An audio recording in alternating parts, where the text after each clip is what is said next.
Welcome to the RLB LLP CCI Grand River Condominium Podcast. My name is Michelle Dyer, and thank you so much for listening today.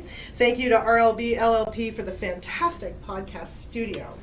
This is episode 18, and it's about working with contractors.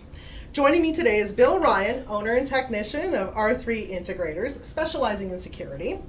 Bryce McCandless, Director of Business for Semple Gooder Roofing, and Christine Merswolke, LCM Property Services, offering pooling, spa care, general contracting, and handyman services. Jill of all trades, by the sounds of it. Yes.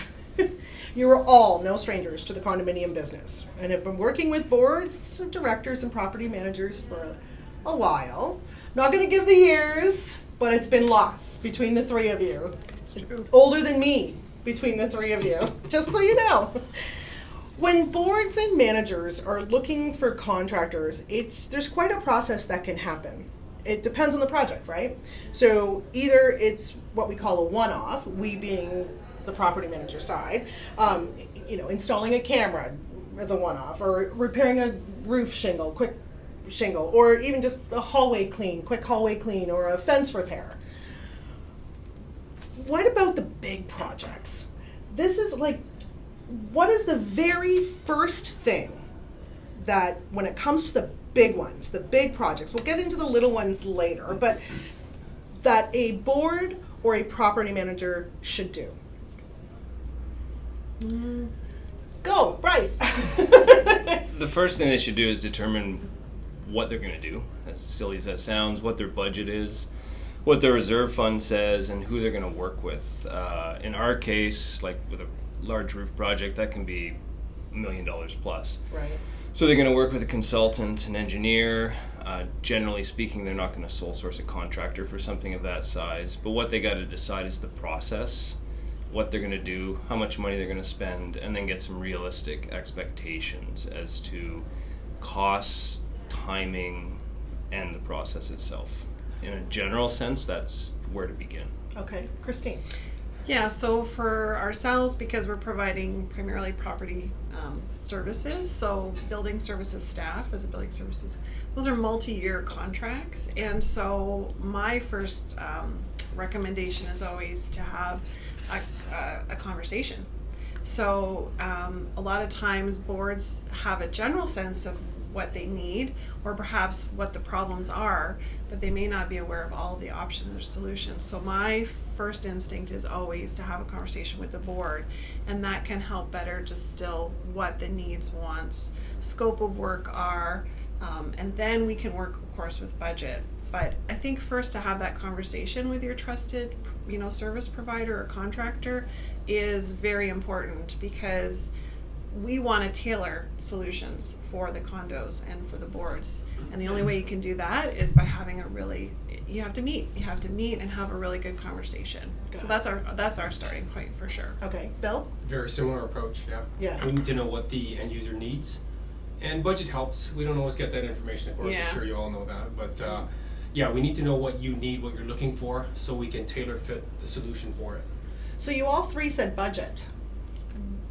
What plays into that? Do you, when you're sitting down with a board and they say, okay, we have $2 to spend, do you tailor the $2? I mean, I guess for roofing that might not be applicable, because a roof is a roof. Like, there could be options, maybe? I don't know. Maybe, yeah. A lot of times the roof, so for a capital project, it's going to come from the reserve fund study, which is typically obviously done by an engineer at some point. Right.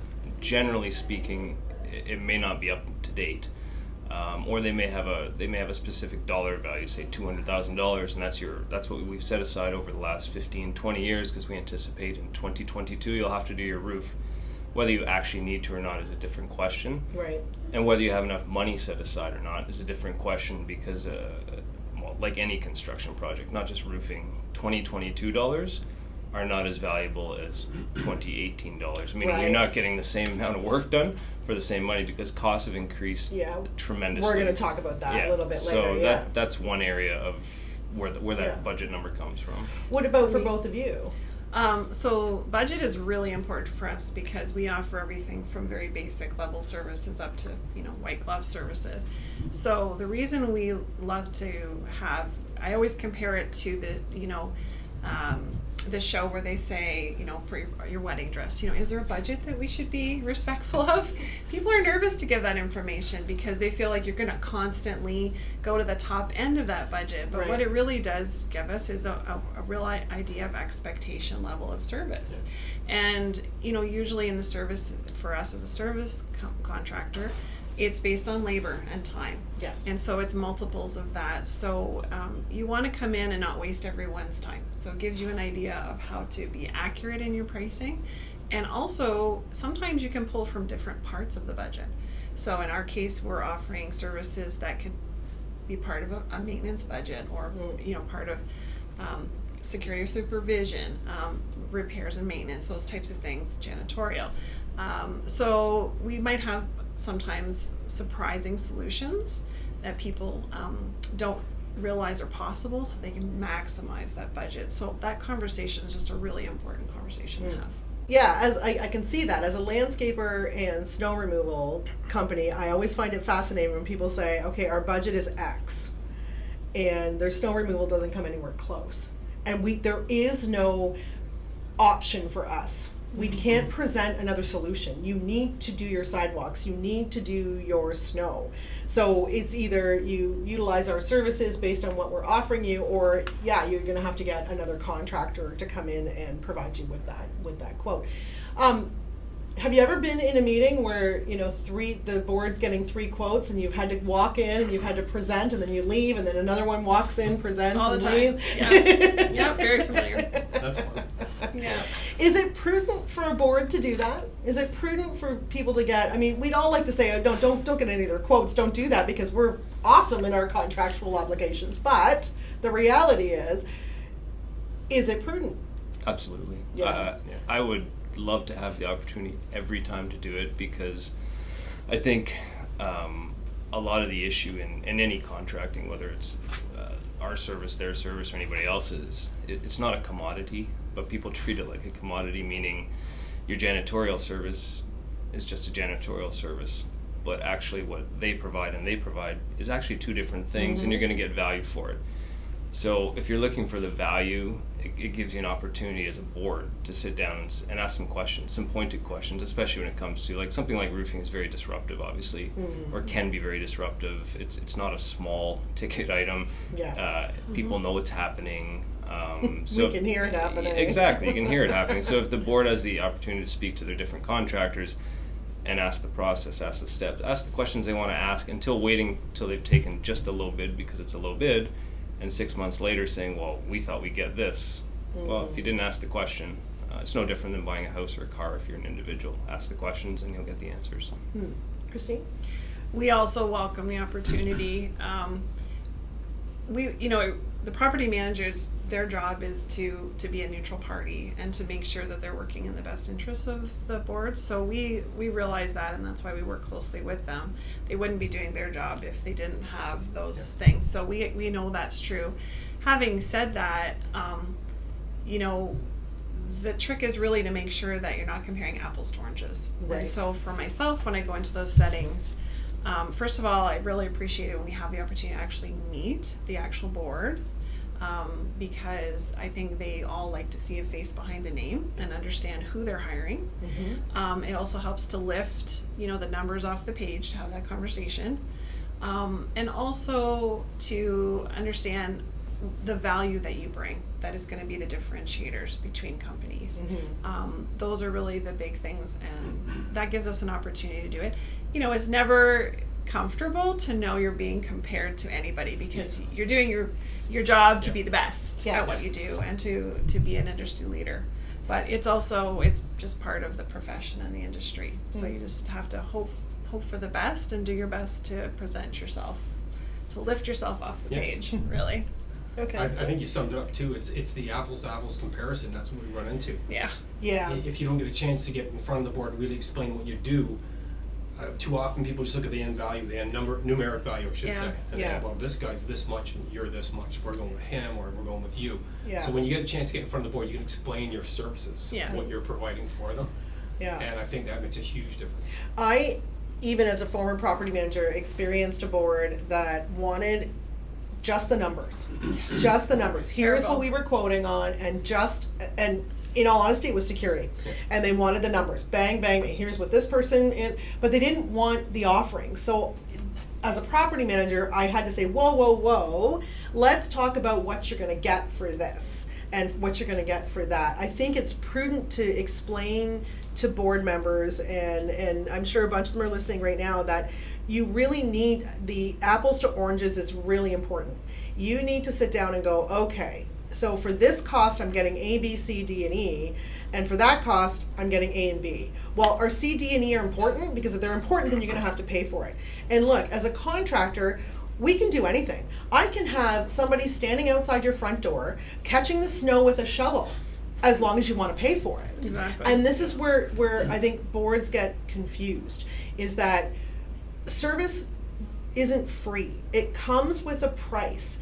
And if you want, gold-plated, diamond-encrusted mops cleaning your floor, then that comes at a cost. Or do you want the Swiffer doing it? Like, you really have to take a look at what the contractors are offering.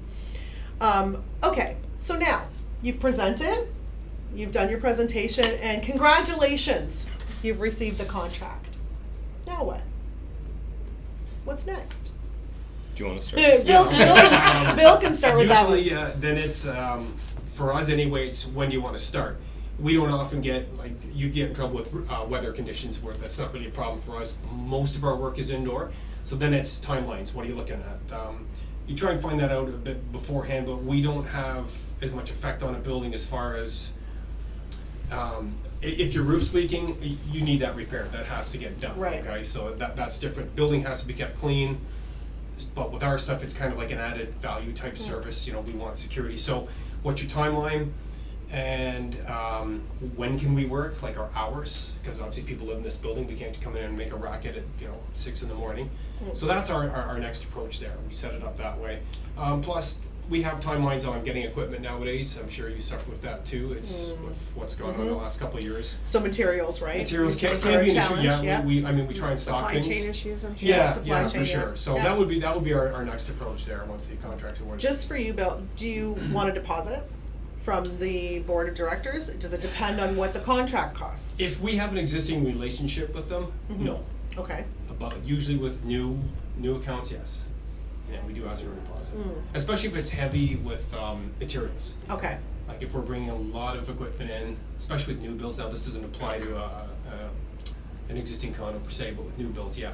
But with an existing condo that we've worked with before, no, we generally don't take deposits. Okay. We just go on faith, so to speak. Okay.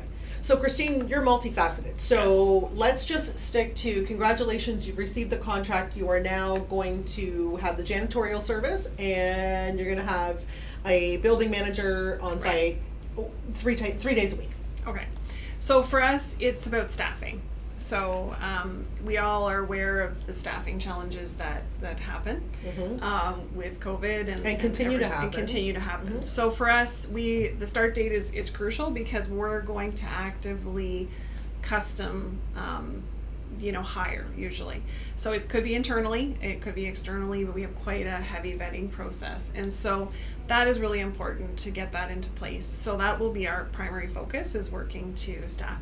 The other thing that's important to us are simple administrative things, like has the contract actually been signed and returned to us?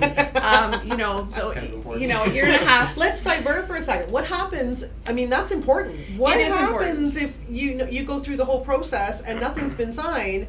Because that board can change their mind and flip on you. Yeah, I mean, we're very fortunate. We have very strong working relationships. Yes. To Bill's point about working with property managers.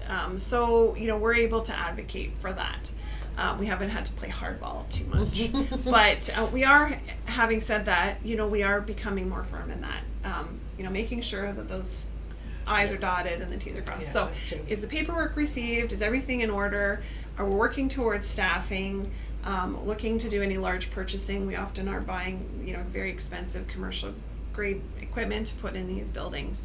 And then we do things like site walks and install lock boxes and things that we need to do, meet with their other trusted trades. And we all we have a lot of infrastructure that we do to put things up in the cloud in a safe system so that that information is there so that we're able to respond to after hours emergencies and all those things. So there's actually a tremendous amount of teamwork that happens before our on-site staff even hit the floor on the first day. And when you were pitching your contractor, do you discuss all of that process with the board ahead of time? Absolutely. Yeah. Because for us that's a value add, because we don't just have an individual doing a job. We have, several people that learn the building, the needs of the building, that are experienced in the mechanics of it, for instance, so if that individual is sick or on vacation and life happens, we can backfill in quickly. Right. So I think it's important for boards to understand what the companies are bringing, the expertise and all of those things. So that's the first steps for us, is just put all that infrastructure in place. Perfect. Now, Bryce, you might be a little bit different here because or is it the same kind of? Similar, but a little bit different. I mean, we're talking large projects, obviously. Yeah. When you're talking something that's 6 figures plus, obviously contracts are sort of critical. I mean, some of the property managers will have dealt with, or I'll have dealt with for, at least a decade or two. And I'd probably do it on a handshake, but I don't think that would be really appreciated by anyone I work with or for. So everything's, after all that stuff. And I think the CAO frowns on that. Just saying. They do. So, but the biggest issue for us is process. So, okay, we're going to do this project for you. Scheduling is the first thing we deal with. When are we doing this? Okay, and then what's the process? And we go all through that in pre-construction meetings, pre-start meetings with, sometimes it's with all of the board members. Mm-hmm. Sometimes none of them show up and they totally rely on the consultant, which I'm not a big fan of, but it does happen more often than not. And consultant being the engineer? Consultant is usually a representative from an engineering firm that deals in building envelope stuff. And then often they'll bring out the board members to these pre-start meetings because there's expectations that we're going to take parking spots probably. Yes.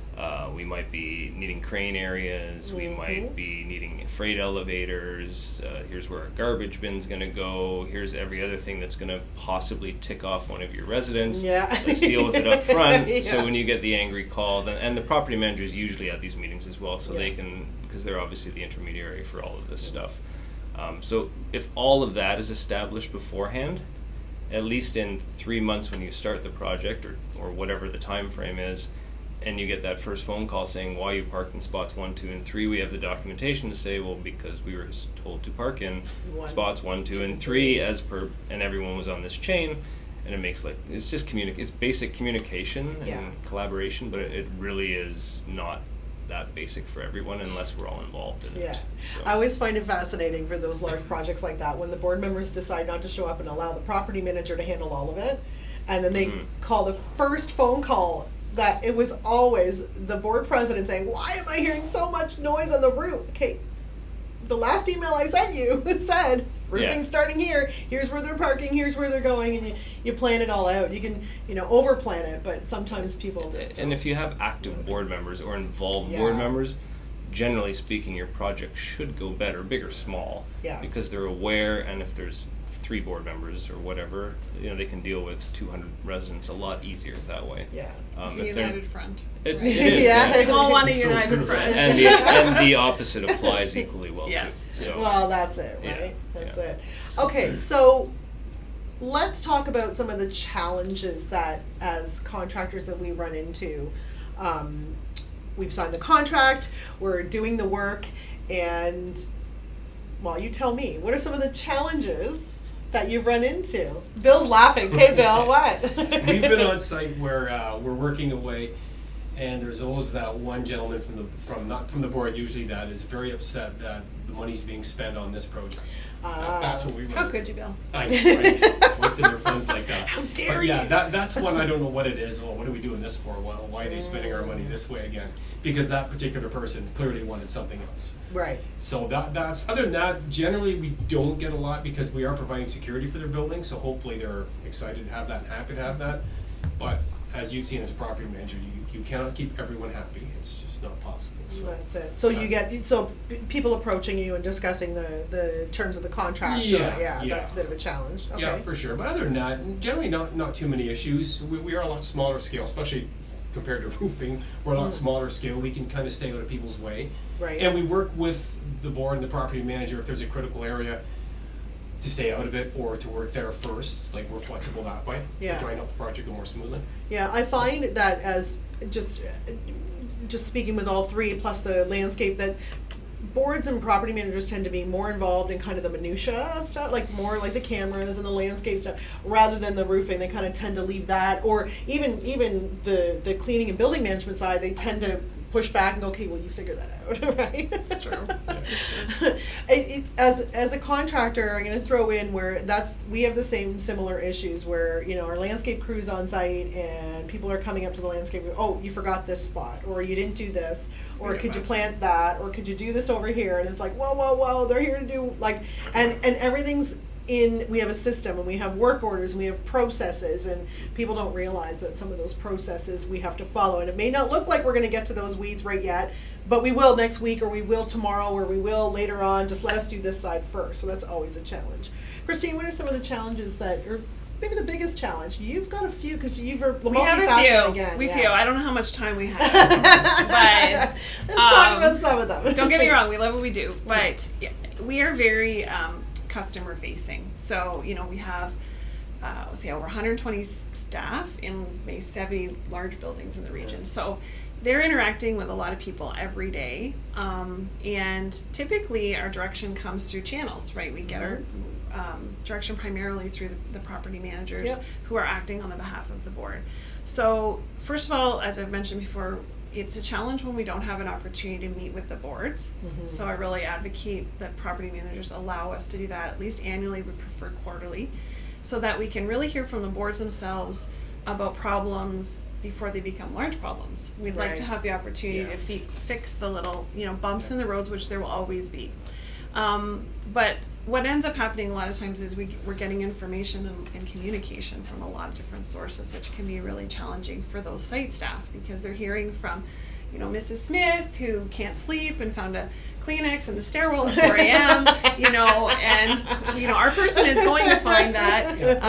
You know, we also, you know, have a lot of interactions with trades and all that stuff. So really keeping our channel of communication clearly defined, working with the boards and the property managers is important to us.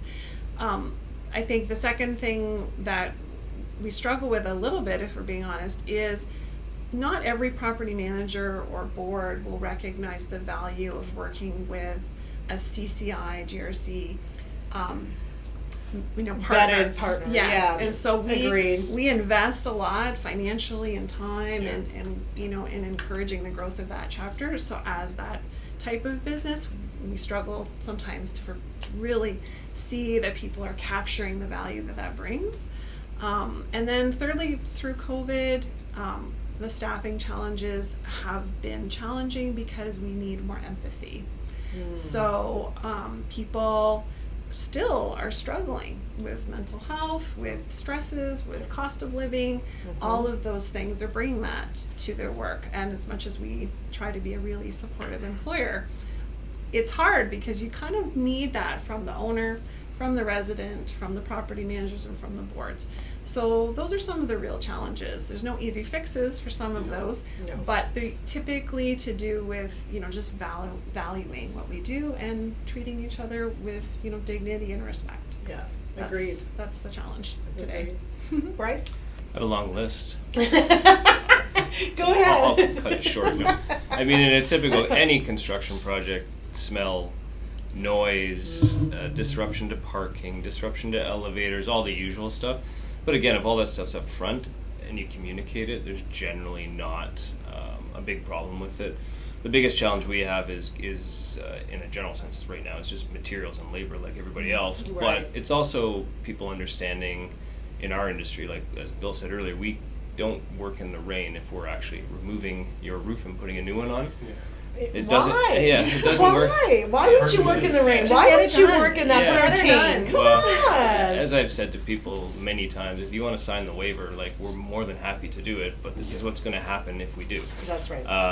You know, so that increases the length of a project, especially in winter, but nothing that really, if it's communicated ahead, it shouldn't be a big problem. Right. And if it continues to be an issue and people continue to sort of beat the same drum of complaint, it just tells me that someone has not done their job on that chain of communication, and that's all it is. Right. And usually can be resolved. Yeah, I mean, as a former property manager, I can relate to that communication. You can send out a bazillion emails and a bazillion posts and put it on electric screens and skywrite it with a plane and put a flag on, in front of everybody's car, and you can do, and there are people that will still wonder why the heck the fire alarm's beeping at 9 a.m. Right? Like, or why all of a sudden there's a cleaner, where did that person come from? Like, really? I find you can communicate, but condo owners, and I have said this before on this podcast, you need to take accountability and responsibility for where you live. And you need to you don't have to be on the board, you don't have to be involved, but read what you get. Whether that's an email, whether that's a poster, whether that's on the screen, whether that's a big yellow piece of paper as you walk out the door, because then you'll know what's going on. It's hard with investor owned units, which we see a lot of. A lot of our new buildings in the region have a very high percentage of investor-owned units, and in our experience, that's where we struggle a little bit for those communications to be acknowledged probably by the owners, and for that information to trickle down to their tenants. So that's challenging. that is a challenge, right? The tenants don't always care. Yeah, and that's fair. Is that tenants are there? Especially you see it in City Guelph, Waterloo. Students, they're in and out, they're busy, they're doing their studies, they're having their beer pong, whatever. But kidding. We might want to edit that, I don't know. But it's true. Like, there's just, the students are busy and they don't really pay attention to what's going on in the building. They're there, they're sleeping there, they're studying there, and they're going to school. So that can be a bit of a challenge on the communication side. So that's what I think, as contractors and as property managers, working with boards of directors and unit owners, the communication is one of the biggest. Absolutely. You can do as much as you want, but there are just